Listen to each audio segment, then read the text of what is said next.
Bismillahirrahmanirrahim. Yang pokok dalam wudu itu ada 4. Sisanya sunnah. Awas, kalau yang 4 ini tidak sempurna maka batal wudunya. 1.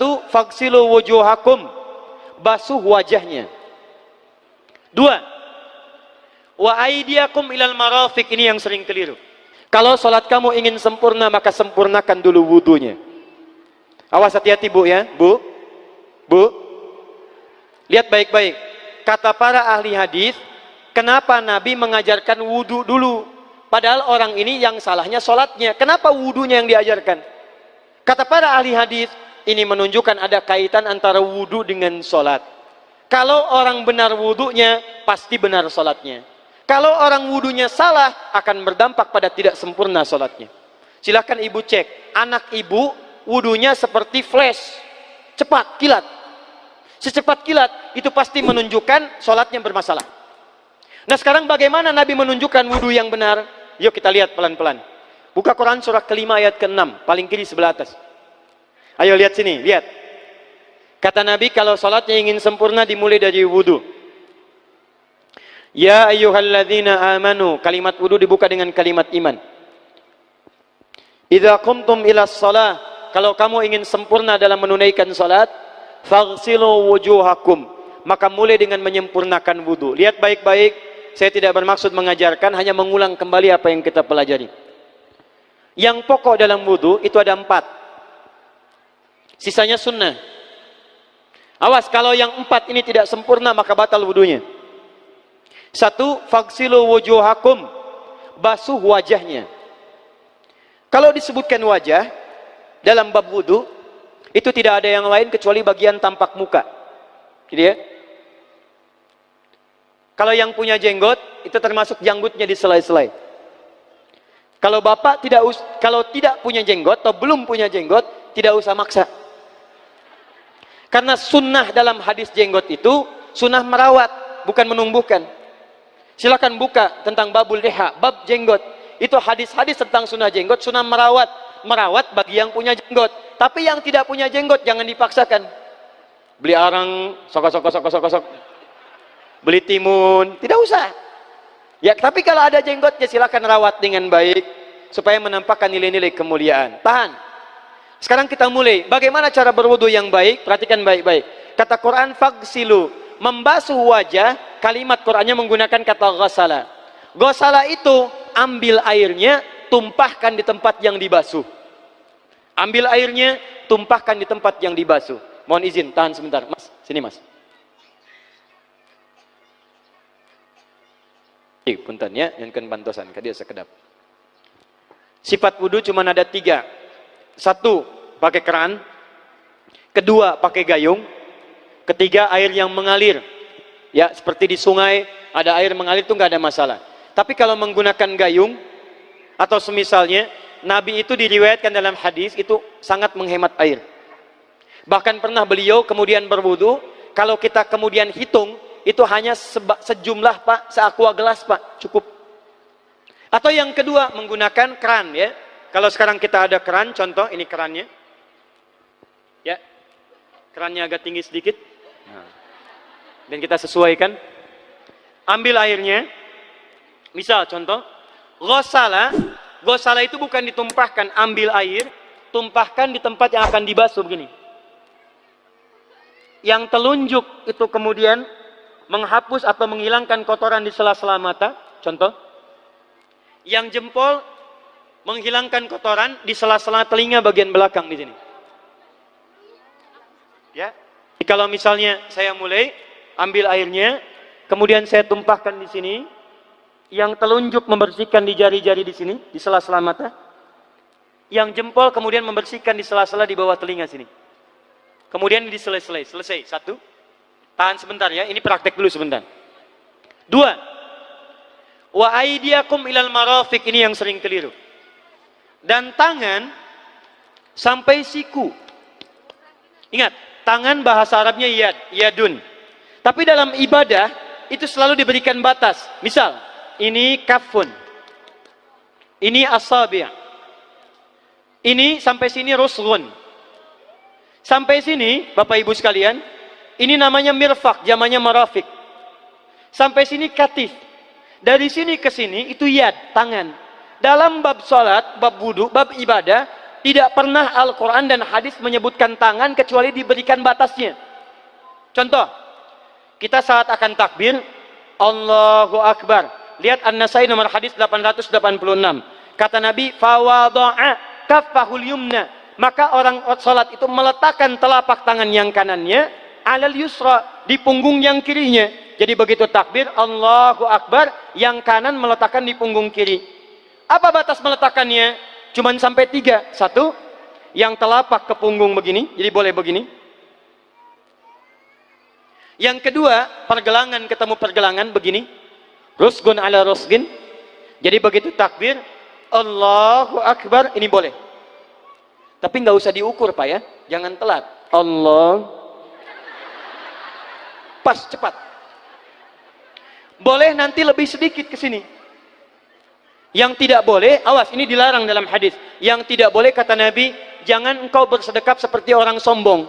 Kata para ulama bagaimana? Ketika tangannya bertemu dengan mirfaknya begini. Ah ini awas, sedekap yang dilarang, hati-hati. Kadang-kadang ada orang menes ke puncak subuh-subuh sholatnya begini. Ya, awas nih. Cuman 3 kalau tidak begini, begini atau begini. Dan saat mengangkat itu cepat Pak. Hadisnya cepat. Fawadoa.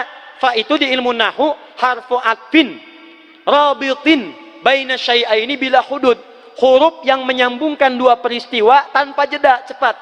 Jadi antara mengangkat dengan meletakkan langsung angkat Allahu Akbar. Tidak ada gerakan lain.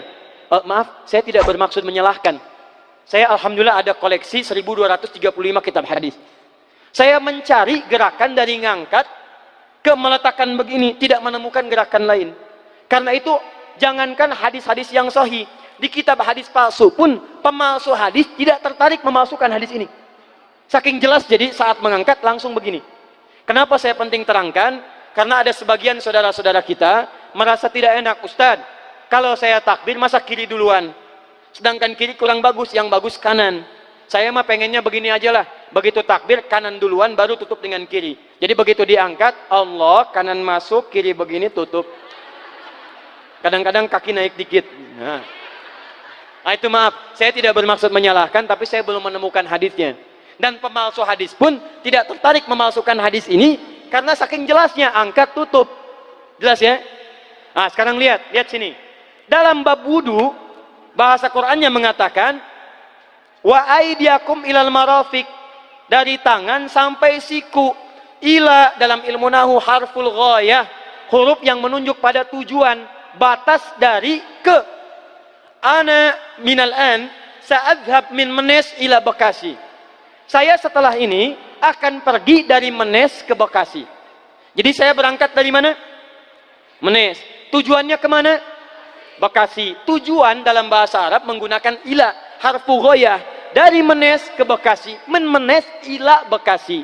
Dalam wudu, lihat, aidiakum ilal marafiq, ila sampai siku, bukan dari siku ke tangan. Jadi saat kita mengambil air wudu, ambil airnya, tumpahkan dari sini ilal marafiq sampai ke siku ke sini. Balikan lagi ke depan. Jadi bukan kerannya dibeginikan, sikunya dibeginikan, takut, bukan. Jadi bukan siku diteruskan ke bawah. Yang tepat itu ambil airnya, kemudian basuh dari sini sampai dengan ke sikunya. Hati-hati, ini ada maknanya.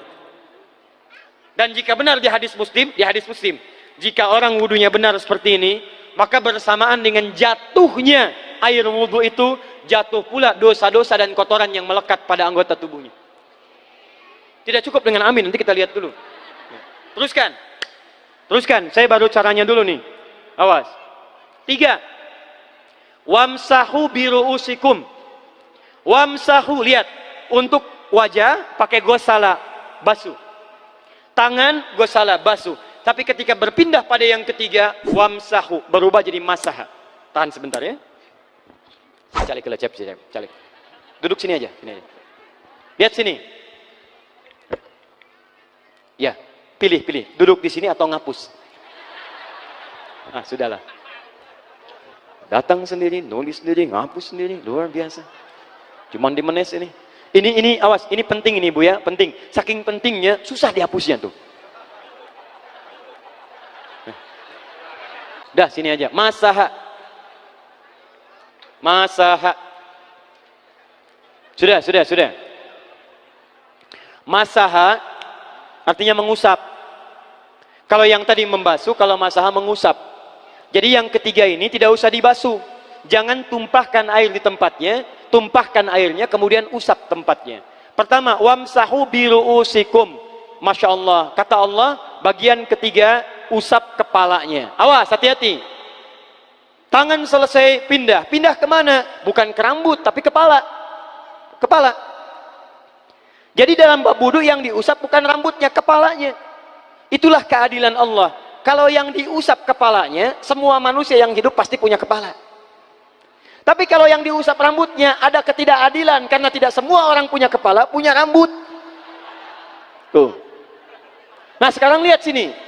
Ketika kita diminta mengusap kepala, bahasanya masaha. Masaha itu begini. Ini saya punten. Bismillah. Ini ya.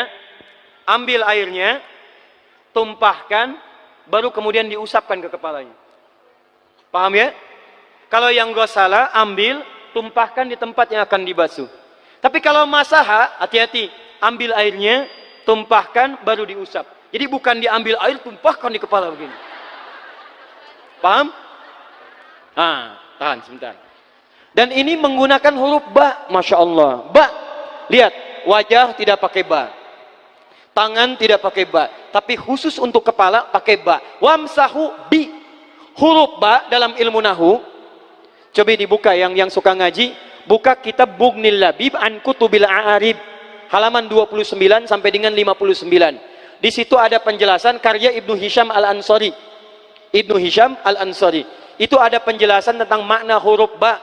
Huruf ba itu punya 14 arti dalam bahasa Arab. Ada ilsaq, ada istighraq, ada muhabah, ada ba li tab'id. Ba li tab'id dibagi dua. Tab'id ma'al hudud wa tab'id bila hudud. Nah, yang ba ini, kenapa pakai ba? Kata para ulama, dari huruf ba yang 14 ini ada 3 makna yang diterapkan dalam ayat wudu. Satu, istighraq. Istighraq itu membasuh keseluruhan. Jadi kalau kita ingin wudu, ambil airnya, tumpahkan, basuh keseluruhan dari depan sampai ke belakang begini. Balikan lagi. Yang kedua, at-tab'id ma'at tahdid. Sebagian tapi dengan batas. Kata Imam Asy-Syafi'i, di mana batasnya ubun-ubun? Diboleh kalau kita mau wudu, misalnya ibu tidak bisa membasuh keseluruhan, sedang pakai kerudung misalnya, jilbab nggak bisa dibuka, tempat wudunya terbuka, Anda tinggal ambil air wudu, kemudian tumpahkan sedikit, boleh diusapkan bagian kepala sampai ubun-ubun, sah wudunya. 3, at-tab'id min duni tahdid. Sepanjang disebut bagian kepala, masuk kepala nggak ada batas. Ini kepala bukan? Ini kepala? Ini kepala?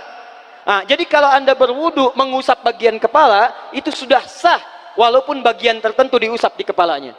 Kapan ini dipraktikkan? Kata Imam Malik, kata Imam Abu Hanifah, ini dipraktikkan kalau seorang memiliki satu sakit di kepalanya yang tidak memungkinkan dibasuh keseluruhan.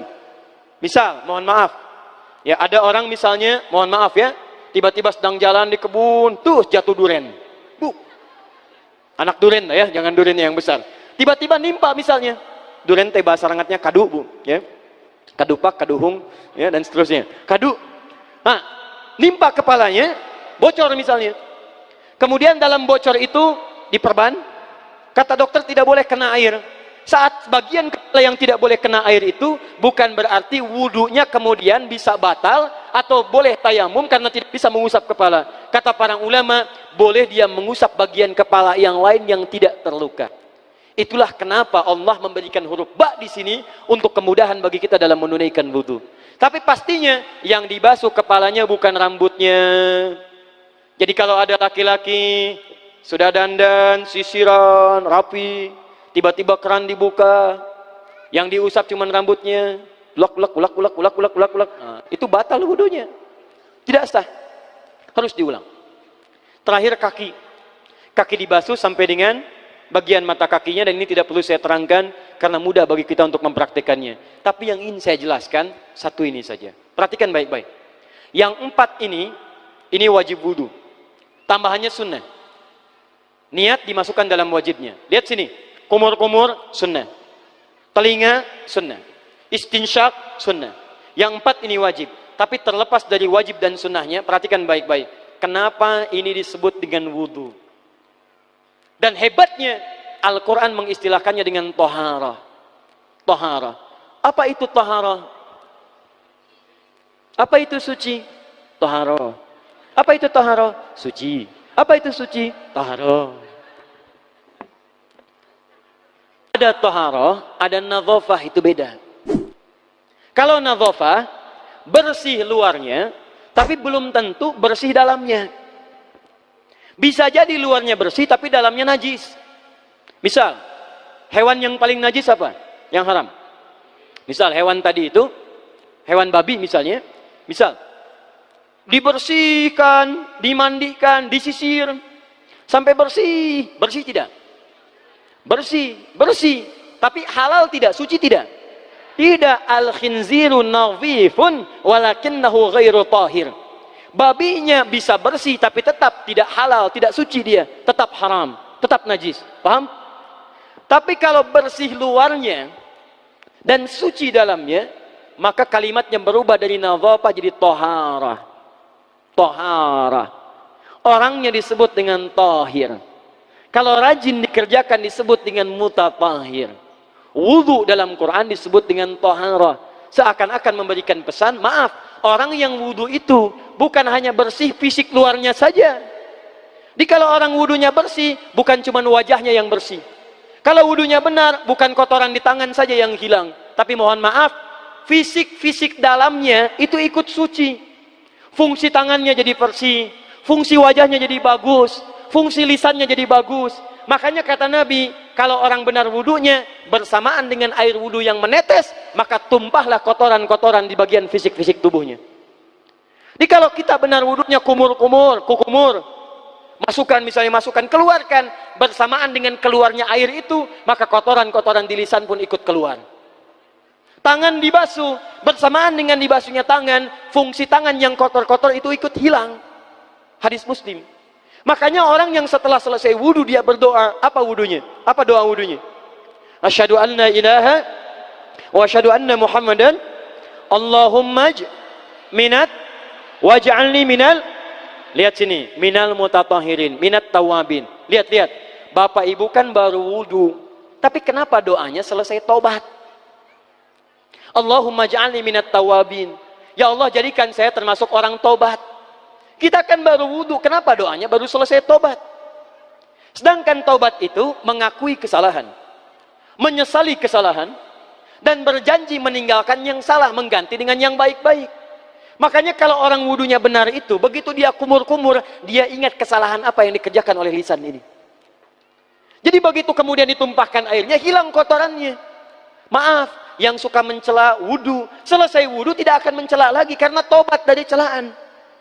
Makanya kalau wudu Anda benar, coba ingat-ingat, siapa korban dari lisan Anda yang tajam itu? Apakah ibu Anda yang pernah menangis karena lisan Anda?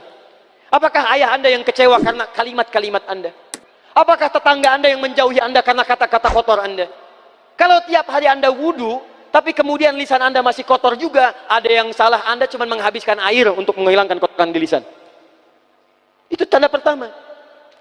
Tangan basuh.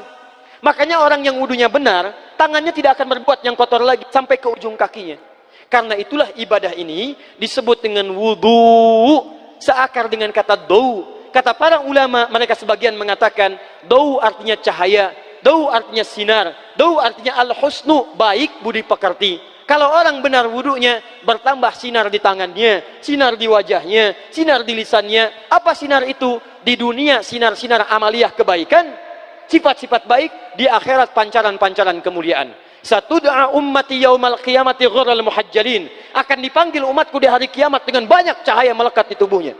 Tangannya ada cahaya, matanya ada cahaya, wajahnya bercahaya, kakinya bercahaya. Cahaya apa itu? Kata Nabi, min atharil wudu, dari bekas wudunya. Jadi kalau kita benar wudunya, itu kita jadi orang baik. Ada cahaya kebaikan dalam diri kita. Itu yang disebut dengan tawabin. Makanya kalau bapak ibu tiap hari wudu, Allahumma ja'alni minat tawabin. Tapi mulut tidak tobat, tangan tidak tobat, kaki tidak tobat, ada yang salah dengan wudunya. Waj'alni minal mutatahhirin. Jadikan saya orang bersih dan suci. Jadi kalau selesai wudu, pakaian bersih, wajah bersih, tangan bersih.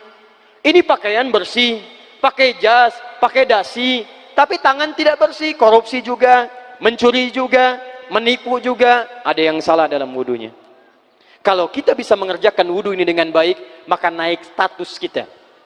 Disebut sebagai, langsung oleh Al-Quran, disebut hamba yang dicintai oleh Allah subhanahu wa ta'ala. Di Quran surah kedua Al-Baqarah ayat 222. Saya tutup. Lihat ayatnya. Di ujung ayatnya. Innallaha yuhibbut tawwabina wa yuhibbul mutatahhirin. Sungguh Allah akan sangat mencintai orang-orang yang tobat dan orang-orang yang terbiasa untuk bersuci. Kita selesai wudu mengatakan Allahumma ja'alni minat tawabin waj'alni minal mutatahhirin. Dijawab oleh Allah, innallaha yuhibbut tawabin wa yuhibbul mutatahhirin. Karena itulah orang yang rajin wudu adalah orang-orang yang dicintai oleh Allah subhanahu wa ta'ala. Jadi kalau bapak ibu, maaf ya, sekarang cek, kalau batal wudu pengen wudu lagi. Tidak hanya saat sholat, sekarang batal wudu ingin wudu, batal wudu ingin wudu. Itu tandanya bapak ibu sedang mendapatkan cinta dari Allah subhanahu wa ta'ala. Tapi hakikat cintanya bukan pada wudunya, tapi berubahlah orang itu menjadi baik dan dekat dengan Allah subhanahu wa ta'ala.